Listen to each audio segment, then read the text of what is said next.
newspapermen meet such... Coming up next, Alan Chartock, Ira Fusfeld, Judy Patrick, and me, Rex Smith, with a conversation about latest trends in the media. We'll talk about why those CNN executives were fired, but most importantly, we'll talk about the change to the world as a result of the invasion and what the responsibilities are for the media in this new environment. Join us for the Media Project. All of that and more coming up next. Meet such interesting people. They wallow in corruption.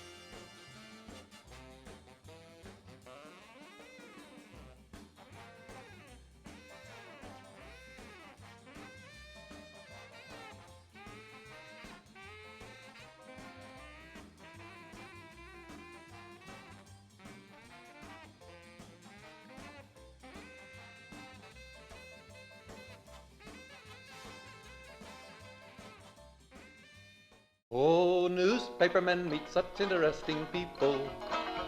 They know the lowdown, now it can be told.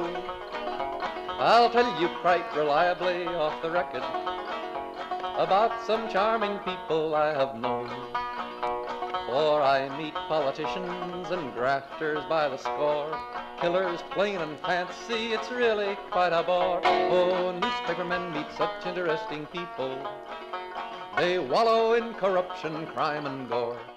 The Media Project is a half hour of commentary and analysis on the media issues of recent days. Actually, it's a conversation among some veteran journalists about what we've been seeing. I'm Rex Smith, and I am here with Judy Patrick and Ira Fusfeld and Dr. Alan Chartock. We are the Media Projectors today.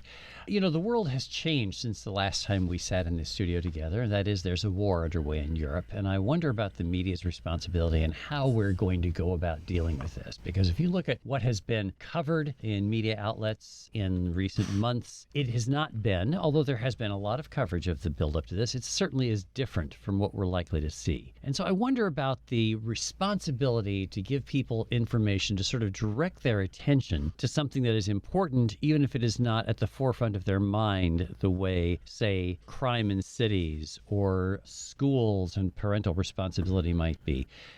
Dr. Chartock, since you're, after all, the senior person in the room, you've watched this kind of thing happen and unfold before. Certainly the senior political scientist in the room. However, I do have to say that the media, in whatever that means, is going to have to make some decisions as they have in other wars. Are they people who are supposed to be defensive about this country and never say anything bad? Or is intelligent discussion allowable? We do know, Rex, on all, that the people who are going to put this stuff out will have a number of options. One of them will be whether they can be in the Ukraine itself, and if they're allowed to be, and whether Russian censors, assuming that the Russians take it all, will have their way with the Western press. Those are all going to be big questions. Well, it's the early days as we sit here taping this program, so it's hard to see where it's going to go. But the lead up to the war, to the invasion of Ukraine, I thought was done very well and responsibly by most media outlets. I believe that the public, if they were paying attention, got accurate information, enough so that it should not have come as a surprise. And I certainly would urge those who are covering it to continue on that track. The thing that I'm wondering about is there's so much media, and I don't just mean news media, but there are so many places for the public to be distracted, whether it's streaming or broadcast or sports channels or cooking channels. I wonder how many people are going to really have this severity of what's going on in their minds. I'm just wondering whether people are not going to be fully aware of how dangerous a time this is through no fault of anybody. Everybody's got an outlet and they've got to make money to draw viewers and listeners and readers. But the fact is there are just a lot of them, and they're splitting the public up. Mm-hmm. Judy, what do you think? I mean, here you and I edited, and Ira edited, then published local newspapers. where our focus tends to be on what's happening close to home. Yet, when there's something huge like this that ultimately affects our security, what do you do? Yeah, you've got to put it out front and center. It's been a really tough few years, last 5 or 6 years, primarily thanks to Donald Trump, that the media has been under attack and our credibility has been challenged. And covering this war is a way for us to redeem ourselves. People need good, solid information. They need as much information, reliable information as they can get. They need transparency. When we are showing a clip of a Russian tank rolling in that has been supplied by the Russian government, we need to do a better job labeling it as supplied by the Russian government. We need to tell people what we know and tell people what we don't know. We need to put things in context. We need to analyze. This is where we can step up and we can play an important role in making sure the people of this country and around the world know what's going on and call lies out when we see them, call the truth out when we see it, and use all the resources available to us. I think it's a way for us to redeem ourselves and to reestablish our trust with our readers, our listeners. But I have a question about that. And in any number of stories over the years, this has been a debate that I've had with myself or with colleagues. And that is, should the war be on the front page of a newspaper like the Daily Freeman or the Daily Gazette or even the Times Union, which is a larger paper than ours? The local stories are the ones that we have the expertise in, and that's what people are buying our publications, I believe, to read the local news. And thus, do we look stupid or silly if we don't have anything about the war on the front page? Well, the three of you are experts in local affairs, and you are experts in who your audience is. Is your audience a group of people who buy the New York Times every day and have alternatives to go to? Or does your audience want purely local stuff? At a time like this, it seems clear to me that this is really dangerous. I think we need to recognize also that people get access to information electronically primarily. Right. And so the front page and even buying the New York Times is sort of a concept of the past because we're all served up information on our handheld devices and our laptops and so on constantly. The news finds us. So I think that you need, as a local entity, to put that stuff, to put the world stuff front and center. And it seems to me we have a responsibility to almost force feed our audiences the important information that is, yes, Alan, outside our usual sphere of influence.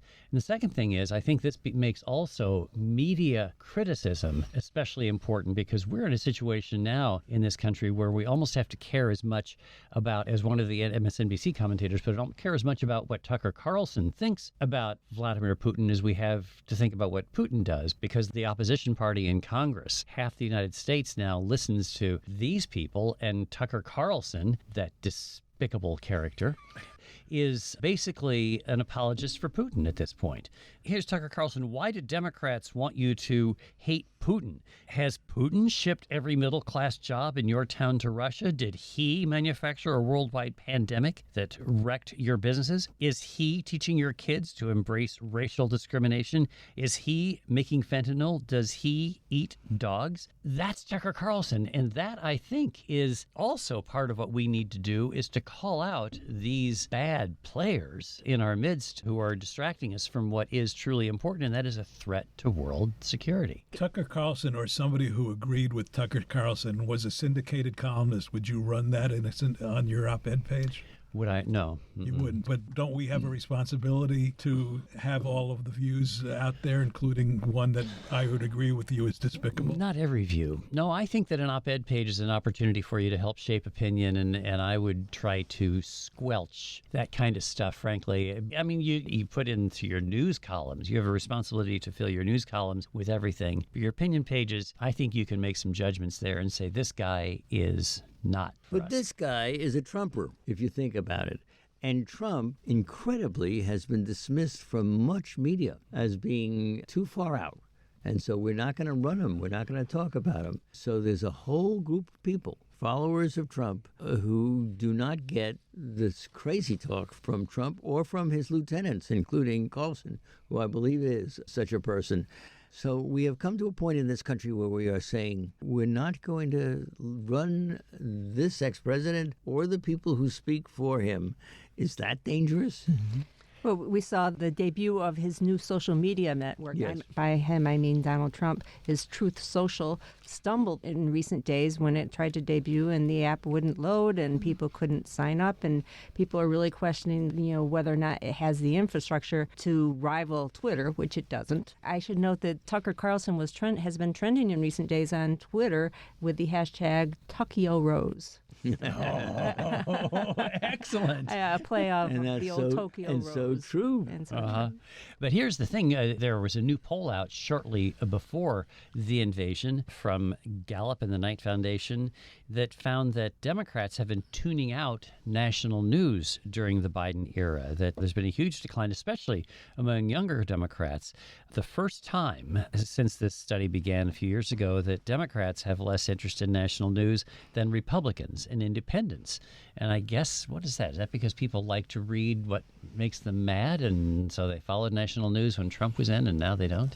Well, a lot of places like WAMC, for example, knew we had a huge audience while Trump was here. People loved to hate him. Our audience loved to hate him. They loved to listen when there was criticism of the guy. And I suspect there are Democrats who fall into that category. They just don't want to listen to the news if they can't be alarmed about Trump.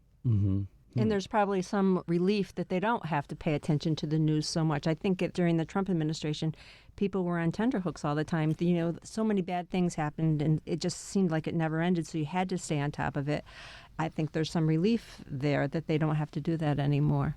Well, what does it say about the country and the future of the country if people are not turning on the news or reading about the news? They want them to just go ignorant. That's why I go back to my point earlier about the war. I mean, we may be on the brink of World War III, and people may be watching the Kardashians. They won't be informed, and then all of a sudden, when their son or daughter is drafted or volunteers to go to war, they're going to wonder what happened. That is exactly right. And that's why I think this conversation is important, because it is upon the shoulders of people who run news organizations to decide how can we give people news of consequence, even if it's not what they want. How do we force feed people? How do you give nutrition to someone on a hunger strike? And that's kind of what I think the news media need to be doing at this point. I would say whoa. And the reason for that, Rex, Is that wow or whoa? no, it's definitely as if you were riding on a horse. Yeah, you were just tied to And a you were horse. saying, whoa. Whoa. I think that you got to be careful here because we are making different assumptions. With Trump, we are saying we're not going to play him. We're not going to listen to him. And yet, and I know that you don't like this term when I use it, but you people, Oh, that term. yeah, but you people know you do a Trump story and people are going to read it, especially if it has a negative slant. And that's got to be, somewhat of a news aphrodisiac. Yeah, but we're also going to get flooded with calls saying, "Why are you wasting your space on this guy? He's no longer the president." No, Well, I when you disagree with that, but I wouldn't say everybody wants to read it. Well, when you say flooded, that's interesting. If only, huh? When I worked as an intern in Congress, I remember standing next to two congressmen one was saying to the other, "I'm being flooded with mail on this thing." The other guy said to him, "Well, how flooded?" He said, "Well, I got 5 or 6, and that's more than I Yeah, usually but there used get." to be a theory that if you only got 10 letters, that you could multiply out and extrapolate that was many, many, many more than 10. But, Right, I used a multiplier of 10. Yeah. To gauge it. Maybe that Trump is a lot like the Kardashians, that he's a celebrity kind of Absolutely. figure for people, and that is the challenge. But Also, for- he has a big rear end, so that. And that's how. And by the way, that's how what Judy just said is how he got to be president of the United States. It is. And so, but maybe one of the challenges for us in the media is to make our news palatable. Maybe we need to cover the war via TikTok. I don't want to go that far, but people seem to think it's difficult to read or to listen to a broadcast for more than a minute or so. So we have to work this both ends. We have to encourage people in schools to develop good reading and listening habits, and we also, at our end, need to make our news more interesting, more easy to digest. Yeah, I think that's true. That is actually an ethical charge for journalists. If your news is not accessible, if it's not something that is available to people and something you can easily consume, you're not doing anybody any favors. But if your audience isn't educated, and you give them material which they can't understand and is above their intellectual grade, what does that do? Well, the tried and true method, whether it's a war or whether it's a natural disaster or whether it's a good news story but a national story, is can it be localized? And there are any number of opportunities with something like a war to localize the story with comments from local politicians, from local business people, from people who are involved serving. You know, it's easier said than done, particularly because we have fewer resources to write these stories. But if you want to put the current Ukraine story on the front page and you're a local newspaper, it seems to me the way to do it is localize the story. Yeah. Because all you're going to have is the AP story that's available any number of other places. You're wasting your space. And the readers, I think, are going to be disappointed because they want to see local stories on the front page. So the local impact of this conflict is going to be higher fuel prices, for Yes, example. It's right. going to be disruptions, or it could well be cyber attacks by Russia that are disabling our utilities and so on. If I were to put on a hat of a Biden administration propagandist, I guess that's not the term we use in this country, but the Public information officer. public information officer. Yes, well, if I were to do that for the president, I would try to say, give us almost a war effort the way FDR did. You know, support the people of Ukraine by, and then fill in the blank so that people understand that the economic hardship that is confronting them, so that the sacrifices that we're going to face are in fact a result of what's going on in trying to defend Europe, trying to defend freedom and the Western way of life that we have against this onslaught, this barbarism. And it takes us back, you know, we all in this room grew up during the Cold War. This takes us back to a time when it was clear that there was sort of an enemy out there. We've gotten away from that over the last 30 years. But I think this is actually a throwback, and it will be really interesting to see how this plays out. So just to get it right, Rex, you believe that, because there are those who do not. Yes. We speak with them on the radio and the rest of it. I know. Do you believe Putin is the enemy? Yes, I do. I believe that we are standing, in this instance, the United States is standing for democracy and for freedom. And I understand that we are reluctant to ascribe great motives to our government these days because we've been disappointed so many times since the Vietnam War. But I think that we are on the right side of history on this, and that we need to be stalwart. And in fact, that calls for some level of, I hesitate to use the word patriotism on the part of the American media. Incredibly, I agree with you. Ira, you were going to say something? No, I was going to go back to what we were talking about before. Newsrooms, as we know, can be cynical and the home of sick jokes.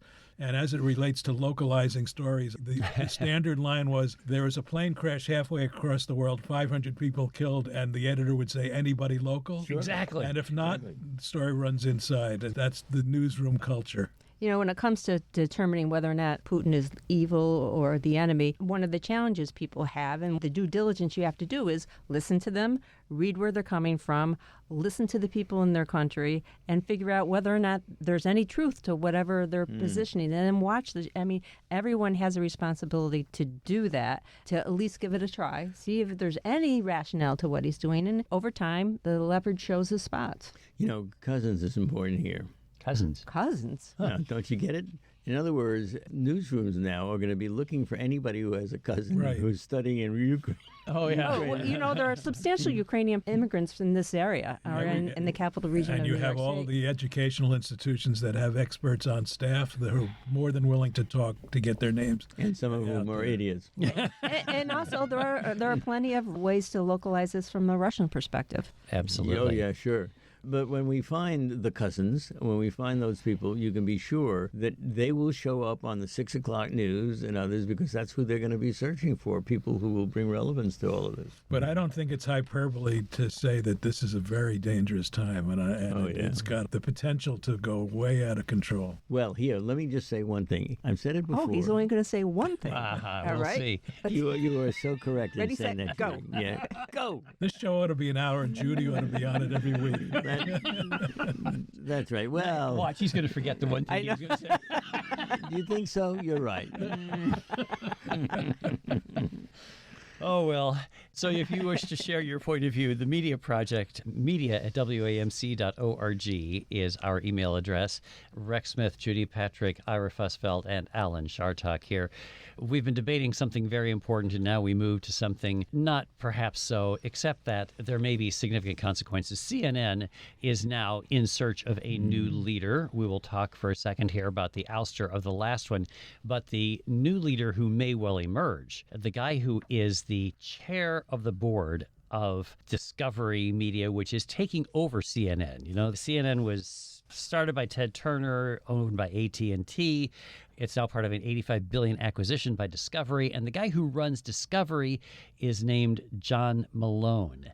Malone is a longtime cable news executive from Long Island. He actually is a Trump donor. He's a guy who has been a great supporter of the right, raising the question of is CNN going to become Fox, except that John Malone said, quote, "I would like to see CNN evolve back to the kind of journalism that it started with and actually have journalists, which would be unique and refreshing," he said. You know what that means. What does that mean? Well, it means he's putting out the Trump line that CNN is a bunch of lefties. And if he had his way, it would go back to real news. And we always know what real news means, something that it's not doing now. Initially, I thought he was talking about was the CNN you're seeing today and tomorrow and then in the coming weeks as you see live coverage of this ongoing war or live coverage of a disaster, a natural disaster, which CNN excels at, and to get away from the commentary. But then at one point, Malone in his comments says, just like Fox is doing now. Yeah. Well, Fox is not doing that now. Right. They're not doing unbiased coverage.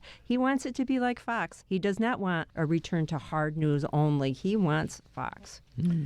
Well, this entire CNN story has so many threads to it. I think it's been an undercovered story outside of CNN itself and the New York Times, starting with what happened to Chris Cuomo. And I don't want to go into all of it. We don't have enough time. But you have the Chris Cuomo, Andrew Cuomo element of this.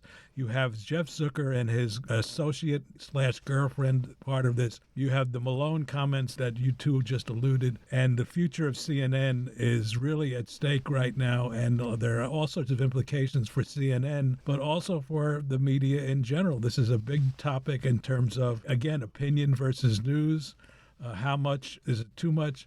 And ratings. And I'll stop at this. CNN, I believe, has gone too far with opinion. That's certainly not as much as MSNBC and Fox, but it has gone that way. But part of the reason I think they were motivated to do that was because their ratings are way down. So I would love for CNN this afternoon to be the CNN that was when it first started and continue that way. But the question is, outside of a natural disaster or a war where people are inclined to go to CNN, can they hold an audience without going with more opinion? By the way, war may be good. you just said the right thing when you said MSNBC. Yeah. Because they're going to be the big winners when this. You say, okay, CNN goes over to the right. What does that leave? People like maybe me and maybe you. Yeah, but I don't think that, this is a generalization. As you said, I'm going to get letters. I don't think the left is as tied down to watching an MSNBC as the far right is to watching a Fox News. True. I mean, that's actually statistically valid, and that's why Fox is so important, because Fox is essentially the glue that holds together the Republican base. And even if Donald Trump himself isn't the party standard bearer, Fox News will anoint and figure out who is. But it will help MSNBC. It'll help NBC because,